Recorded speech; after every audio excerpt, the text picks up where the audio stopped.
I'm self-employed, so I have a commercial residential painting company.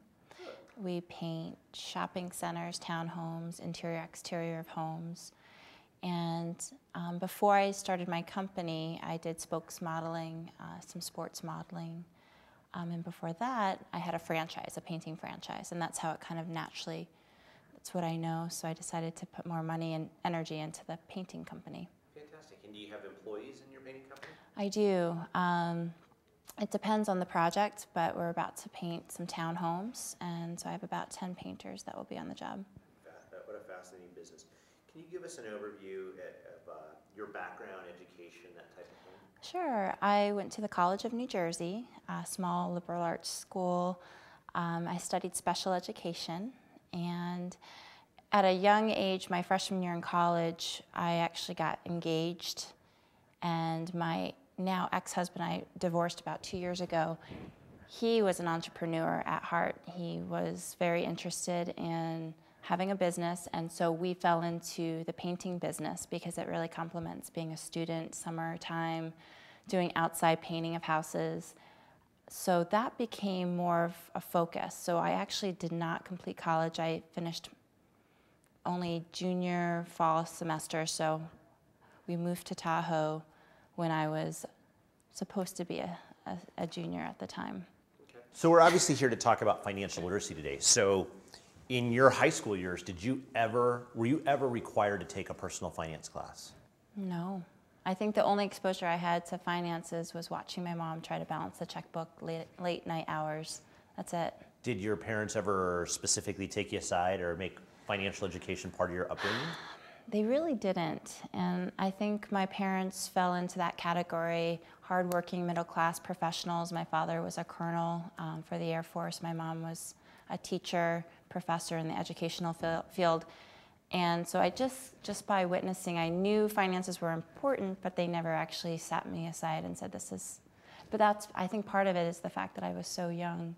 When I got married, I just kind of left the house. During those critical times, during usually college years when you're outside of the home and you're working and trying to figure it all out. But financial education was not something that was in your home. It's not something you guys discussed over the dinner table. No, not at all.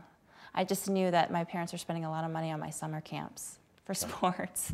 So my parents, we were in a place, my brother and I were, upper middle class in a beautiful home in a very affluent area in West Windsor, Plainsboro High School is where we went. So central Jersey, Princeton area.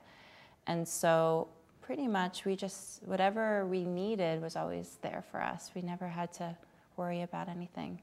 In hindsight, do you wish that your parents had put more emphasis on teaching you the basics of finance? Of course, because I've personally experienced some serious hardship with my finances ever since I left the house. And when you went to college, did they ever offer you a personal finance class? It was not part of our curriculum. You've got the standard rhetoric, you've got the basic math, and those requirements were our focus. Nothing ever was in our, as far as an option to do finance unless you were a finance major. But as far as consumer or personal finance? No, it was just, the typical, at the Tivoli, people with the credit cards that was pretty much all you had exposure to for anything with finances, is sign up here for a credit card. Do you think that schools should require personal finance classes to graduate? Just like they should require swimming. It's a basic life skill. You need to have an understanding of what money really does. It's powerful, and if you can't understand how it works, just like breathing and water and the things that we need, money is just as powerful, and so it can go both ways.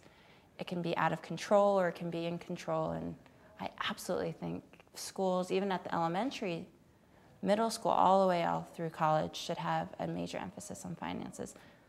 It's a major part of how we survive, how we live.